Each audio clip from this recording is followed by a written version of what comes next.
Maħniex ġisem, aħna isem, iġġib skużi għall-abbużi, ħlas indaqs għall-istess xogħol. Kienu dawn fost lajtiet u l-kartelluni li żammew in-nisa f'mixja ċelebrattiva tul it-toroq tal-Belt Valletta li nżammet fjum il-mara bħala riflessjoni għall-isfidi li jaffaċċjaw ta' kuljum fis-soċjetà Maltija bi-struttura patriarkali. Tul il-mixja li kienet organizzata mill-Moviment Graffiti u l-Fondazzjoni għad-Drittijiet tan-Nisa ħadu sehem bosta nisa minn diversi strata fis-soċjetà, m'oħrajn ġejjin minn organizzazzjonijiet oħrajn sabiex iwasslu l-messaġġ favur l-inklużjoni u l-ugwaljanza tal-mara mar-raġel. Spikkat il-qawsala ta' femmit fost dawk preżenti minn dawk favur il-ħajja, kontra l-vjolenza domestika u l-prostituzzjoni, dawk jikkampanjaw għal-ħlas indaqsa l-istess xogħol u dawk favur l-abort. Marja Pisani, akademika mill-Organizzazzjoni Integra, elenkat kif il-mara fil-2020 hija nieqsa minn bosta affarijiet bażiċi.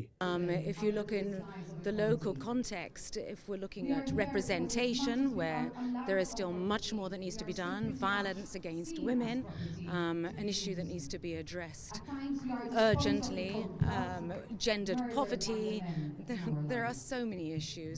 Għalhekk appellat sabiex dawn l-isfidi jiġu indirizzati serjament billi jiġu implementati bosta miżuri li resqu l-qudiem u mhux miżuri kosmetiċi.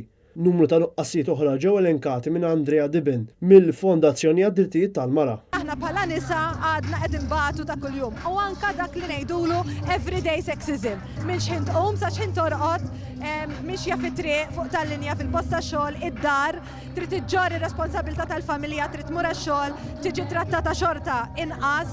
Il-mixja bdiet tmur quddiem il-binja tal-Parlament tul diversi toroq ewlenin tal-Belt Valletta sa Pjazza de Vallett fejn saru numru ta' diskorsi u koreografija preparata minn numru ta' żgħażagħ nisa kontra l-abbuż u l-preġudizzji fuq il-mara. Tul id-diskorsi ingħatat tislima lil Mirjam Paċ, mara tad-dar li sfat maqtula nhar it-tnejn li għadda f'dara għar-rejba tal-kapitalisti u l-aħħar vittma tal-vjolenza domestika Chantel Ketkuti.